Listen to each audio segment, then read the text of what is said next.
Okay, I'm up. Now every kid has a Saturday morning routine. Jumping out of bed, grabbing a bowl of your favorite sugary cereal, and then rushing to the TV so you don't miss a second of the best part of the week. Saturday morning cartoons! Now everyone has a favorite childhood cartoon that they will remember forever. And some animated shows become so iconic that even if you never watch them on TV, you still recognize their characters. Think the Flintstones. Or the Simpsons. Ay, caramba! But unfortunately, the vast majority of cartoons don't reach this legendary status, and slowly they fade out of popular consciousness. I'm your host, Nostalgic Nick, and today we're gonna remember some of the weirdest and wackiest cartoons from the decade with perhaps the greatest treasure trove of forgotten gems, the 1970s. Captain Caveman and the Teen Angels. How could you possibly improve upon the wildly popular late 70s drama Charlie's Angels? Yep, that's right. Add into the mix a 2 million year old caveman. Captain Caveman! What? Who flew around on his club, stored useful gadgets in his massive body hair, and was voiced by Bugs Bunny himself, the legendary Mel Blanc. Focused on 3 fetching teenage crime fighters who discover their eponymous sidekick frozen in a cave. After being thawed out, Captain Caveman devoted his unique talents to helping the young ladies defeat evildoers. Captain Caveman proved to be the perfect foil for the Teen Angels, and his zany antics had kids laughing every Saturday morning. The Great Grape Ape Show. The Great Grape Ape Show from the late 70s definitely feels like something made up by a kid. The show starred a 40-foot-tall purple gorilla named Grape Ape. Grape Ape, over 40 feet high. Who possessed the intellect of a child and roamed the countryside with his sidekick Beagle. Most of the humor revolved around Grape Ape's massive size and low intelligence. Excuse me. When he sneezed, there would be hurricane force winds. Grape Ape was very apologetic though, always offering his famous, "I'm sorry." Whoops, sorry, Bronte. The iconic image of Grape Ape riding on top of a yellow van driven by Beagle was eagerly awaited on Saturday mornings and remains hilarious to this day. Inch high, private eye. What's one of the most important things for a private detective? To be sneaky. And what's one of the best ways to be sneaky? Well, you drink a magic potion that shrinks you down to be 1 inch tall, of course. Modeled after Maxwell Smart from the hit TV show Get Smart, Inch High would use his diminutive stature to solve crimes that would have foiled a taller man. I mean, he was short. He was like an inch tall.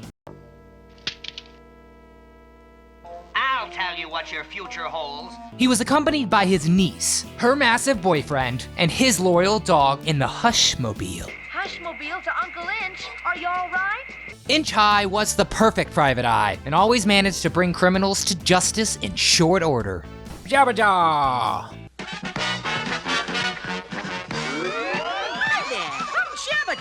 Jabberjaw! A hip crime-fighting rock band that lives in an underwater civilization in the year 2076? I mean, yes please. A 15-foot air-breathing great white shark named Jabberjaw, with the Rodney Dangerfield-inspired catchphrase of, "I don't get no respect."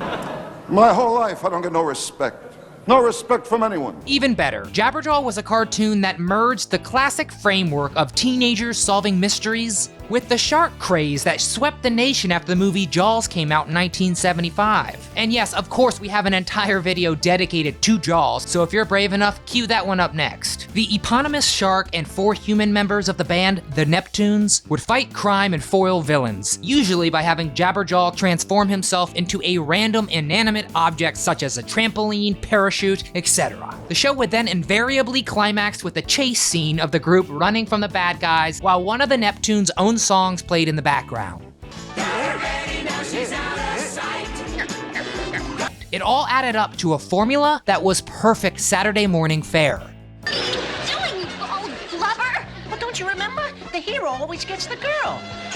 Hong Kong Phooey. The idea of a bumbling hero accidentally succeeding despite their own best efforts is a storied tradition, appearing in everything from TV and film to literature. That's books for people who only learn from cartoons. But the idiot hero archetype might have reached its apex with the cartoon Hong Kong Phooey. Capitalizing on a 1970s kung fu craze in America, the show tells the tale of dog Penny Pooch, who worked as a janitor in a local police station. When, hearing of a crime, he would quickly use a filing cabinet to change into his crime-fighting alter ego, Hong Kong Phooey. Despite possessing the Hong Kong Kung Fu Book of Tricks, Phooey was terrible at fighting crime. The only way the bumbling canine ever succeeded was when his own incompetence had hilarious side effects that solved the crime. Or if his much more capable pet cat Spot stepped in to rescue him. And in the end, he always managed to save the day, all the while karate chopping his way into our hearts. Hiya!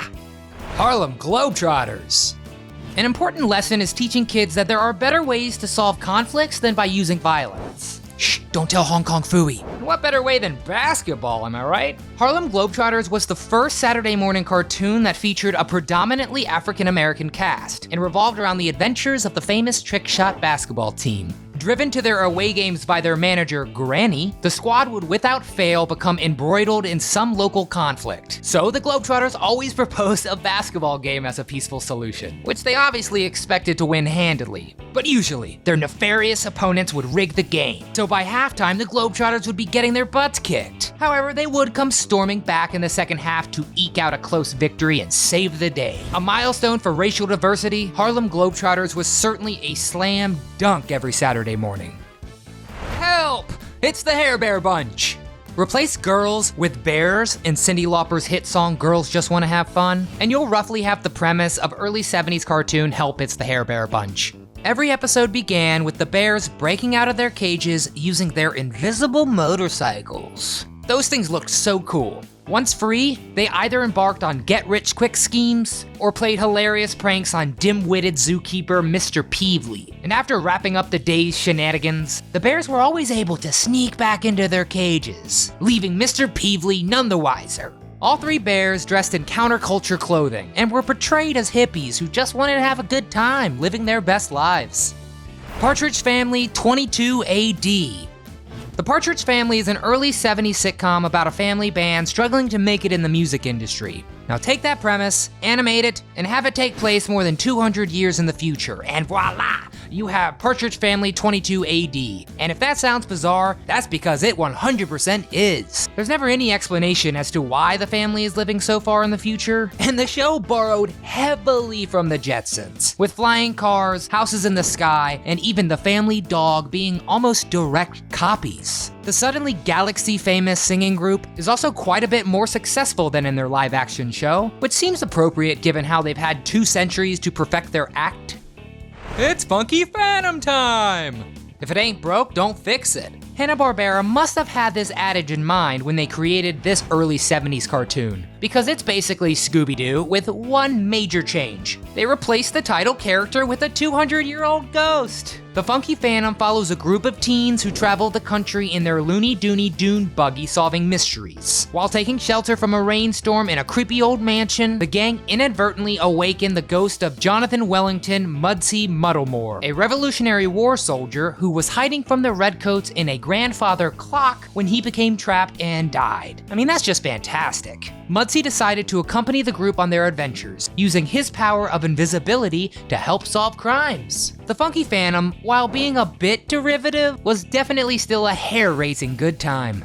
Wowzers, what a collection of zany, off-the-wall, and sometimes just downright weird cartoons. How many of these forgotten tunes did you remember? What was your favorite 1970s cartoon? Tell us in the comments below, we read all of them. If you enjoyed this cartoon rewind, please give it a like, and subscribe to our channel so you won't miss a single video that we come out with. From all of us at Do You Remember, you have a zany day.